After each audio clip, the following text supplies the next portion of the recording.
So this is a video that I've been asked to do for a while, and on today we're doing a whole versus battle. The Coyote versus the 7'3" Godzilla. Stay tuned.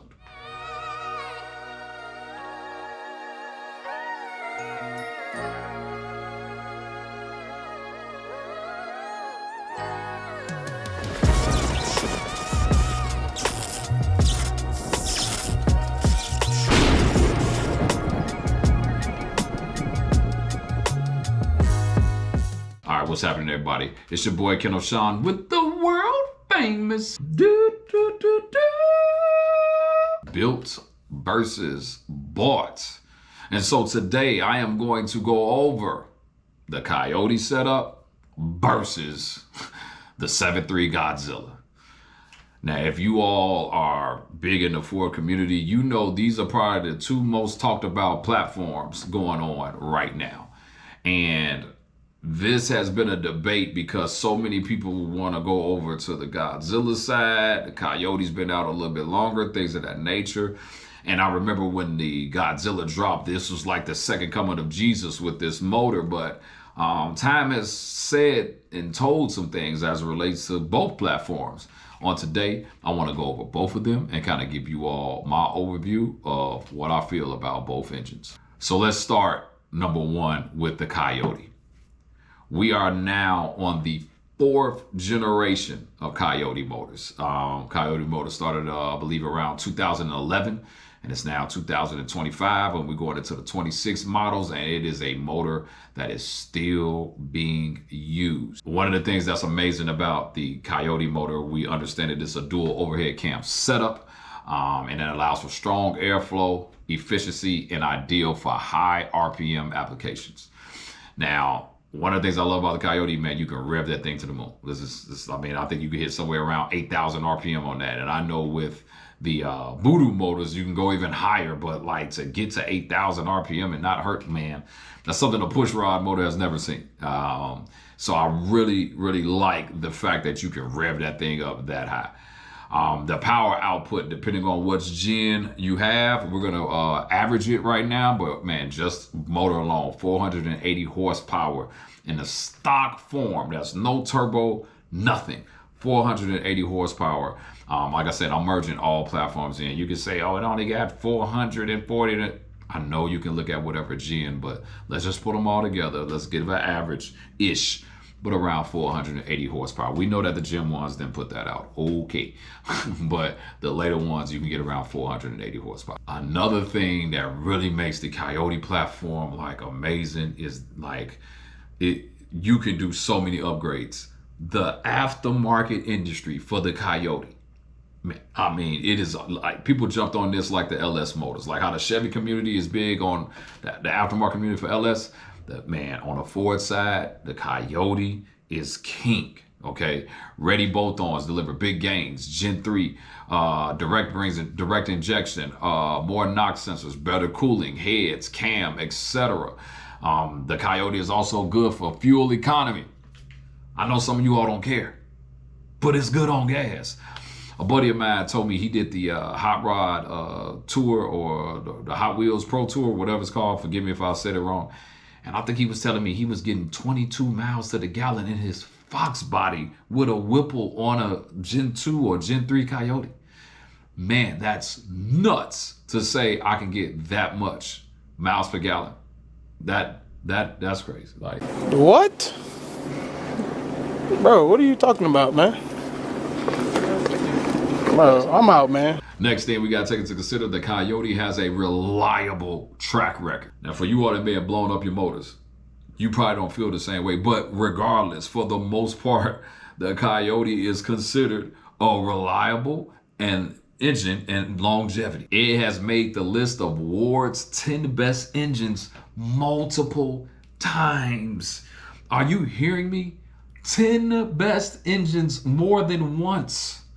But the reality is that the Coyote motor is just a beast of a motor, and reliability comparable to the best that GM has to offer.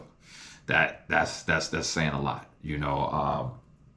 Prior to the Coyote, man, the LS, man, y'all had us for a while prior to that Coyote. Obviously, when the Terminator came out, that's one thing. But man, after the Terminator, it still took about 7, 8 more years before that Coyote dropped. And man, it is amazing. Let's talk about some of the cons of the Coyote. 4 camshafts instead of 1. You look at that as a con. I look at it as pretty cool, but it makes when you build a motor, it makes it just a little bit more complex to build a motor. So, some of you guys is push rod guys, you're all over the 1 camshaft going directly in the middle. Whereas with these motors, this stuff is in the heads, etc. It's just a little bit different, but hey, just makes it a little bit different. Man, the known issues, especially in the early versions, man, the timing chain tensioner failures, MAF sensor, head gasket, coolant leaks reported in some of the older engines. That's the old ones. That's more so the Gen 1 stuff. Like Gen 2s and Gen 3s necessarily didn't have those problems. But just make sure, though, if you do decide to get one of those motors, make sure you change the oil pump gears, that pan, time change, all that. Because if you're gonna put some booster stuff to it, just make sure you change that out. And then lastly, being a dual overhead cam, it's just gonna cost more money than just a straight push rod regular motor. It's just gonna cost more money. I don't know if that's a con because the reliability in it makes it just much greater, but yeah, that would be considered the con. All right, let's now step over to the Godzilla. The Godzilla is pretty much a simple, robust design. It's a 7.3, which brings, man, a lot of great things to it. Out the box, as it is, 430 horsepower with 475 foot-pounds of torque. The Godzilla is one of those motors when it came out, like everybody was excited about it. I mean, I think they were selling that motor when it first came out for $69.95. I could be wrong. But then I know it's like maybe around $79.95, $8,100, somewhere of that nature. But it's still like you can get it from Ford. I'm talking about from Ford for that price. And it's also less expensive to build than a Coyote. This is what it is. A push rod motor. It's less expensive to build. I mean, you talk about 1 cam instead of 4, The motor is obviously smaller when you see it inside of vehicles. When I see Godzilla swaps, I'm like, man, that thing look tiny, but it puts out some power. So we can the next point we can make is that it's compact with easy fitment. You dropping this in a Fox body, man, you're not gonna have no problem getting that motor in there. Not saying you would even with a Coyote, but with the Godzilla, it's just not gonna be that hard at all. Another thing too, I've seen guys as it relates to just naturally aspirated with changes to, cams, if you do some headwork, stuff like that, man, guys are getting 650, close to 700 horsepower with just basic changes, to the actual Godzilla. 650 horsepower naturally aspirated. There's some of you guys out here, you can't even get that with a supercharger. I was there one time, I get it. So that makes it very, very big. Yeah, like that's amazing, as it relates to the motor. Now they say it's reliable and durable, but I don't know. I've seen a lot of stuff about the Godzilla with a few issues, but I will have to fact check some of those things. I don't know how reliable they are, and I don't know how much. Like I know some people put them straight for the trucks, but like brand new they could be. But yeah. They're allegedly supposed to be reliable and durable. I don't know what's reliable and durable when you start putting boost to it. Let's now talk about the cons. This is probably the biggest part of the Godzilla that is going to hurt it. Aftermarket industry is not really as supportive of this motor as it is the Coyote. The Coyote has 5 times the amount of support than the Godzilla. You could type in Coyote and find 100 companies. You could type in Godzilla, you're probably going to find 10. It's not that much support out there. It's not that much, it's just not that many parts out there for it. I'm not saying companies didn't jump on, but it's just not like the Coyote is. Number 2, you can't rev it like you can a Coyote. So that RPM, because it's a push rod motor, you cannot go up that high. I don't know what the max is. It may be around 55, 6 grand, something like that, but it ain't up there with the Coyotes with that 8. Depending on the sound or what you like, some people hate the Coyote motor sound. But then I've also got people that say they don't like the Godzilla sound neither. So this is really preference, on what you may like. It's just all about preference as it relates to sound. So that may be a thing, but like I said, that's beauty is in the eye of the beholder, I guess, as it relates to that. And the last thing I would say that's a con is that motor is kind of tall, and then it's got that throttle body that's turned up like that. Now they do have fixes for that. Like as a recent, you can buy intakes that has the throttle body and it doesn't have to turn up, but that may be a problem for some of you all as it relates to hood clearance. That throttle body being turned up, and then you have to put a tube behind it, and you got a stock hood.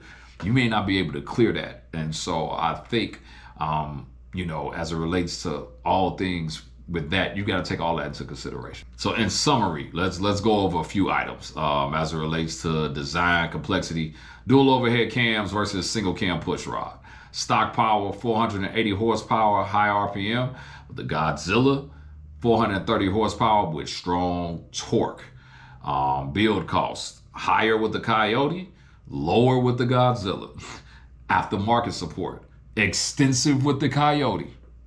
Somewhat growing with the Godzilla, but I don't know how much longer people are going to invest in the Godzilla, because companies got to make money in order to do it. I'm not saying people are not, but I ain't seeing a whole bunch of Godzilla swaps. As it relates to swappability, yes, Coyote has a larger width, so when you drop that in your car, you're going to take up a lot of engine bay space, whereas the Godzilla can fit in more tighter engine bays. But regardless, if it's a Fox body, then you don't have a problem with either one. Reliability, they both may be on the same level with reliability. I believe, you know, it just all depends on what you're getting, which one you get. You know, if I had to compare a Gen 1 to a Godzilla, I would probably go with the Godzilla over the Gen 1. But Gen 2 and Gen 3, no. Gen 2 and Gen 3 reign supreme over the Godzilla, in my opinion. Sound and feel, man, you can rev high with the Coyote. The Godzilla got more of a truck sound. That's what they put them in. It just is what it is. Just what they put them in. Fuel efficiency, if you care or not, obviously you'll get better fuel economy with the Coyote and not as much with the Godzilla. And then lastly, build potential, which is maybe the thing of how we declare the winner. Coyote just got a lot of options. Godzilla, somewhat, but I believe from an NA perspective, it's cool, but it ain't there just yet. Like I said, there's stuff out there, but it ain't there just yet. So in today's video, who am I declaring the winner in this versus battle? I'm not going with an either or this time. I'm going straight with who I believe the winner is. My ultimate winner, hands down, is the Coyote platform. That's right. You heard me say it. If today you put a Gen 1 Coyote in front of me and a Godzilla, I'm going to choose the Godzilla. You put a Gen 2, Gen 3, or Gen 4 in front of me in a Godzilla, Gen 2, 3, and 4 over the Godzilla any day. Gen 4, I wouldn't mess with because you're not able to tune like that. But Gen 2 and 3, all day. I could throw a Holly on there and just, man, tune that thing to the moon and just do whatever. You can build that motor. I've seen guys getting 13, 14, 15, 1600 horsepower. Some guys are getting 8,000, 9,000 horsepower off a stock Gen 3 motor. Like, that is ridiculous. And so today's winner, you all, is the Coyote. So I know this has been a great debate for a long time. I've never brought it on this channel, but I would love to hear you all's thoughts. Maybe you've already Coyote swapped. Maybe you're considering the Coyote swap, or maybe you want to do the Godzilla. I would love to hear you all's thoughts below. And then if I have to choose one, which one do you all want to see me choose? Or which one would you all want to see me even do on this channel?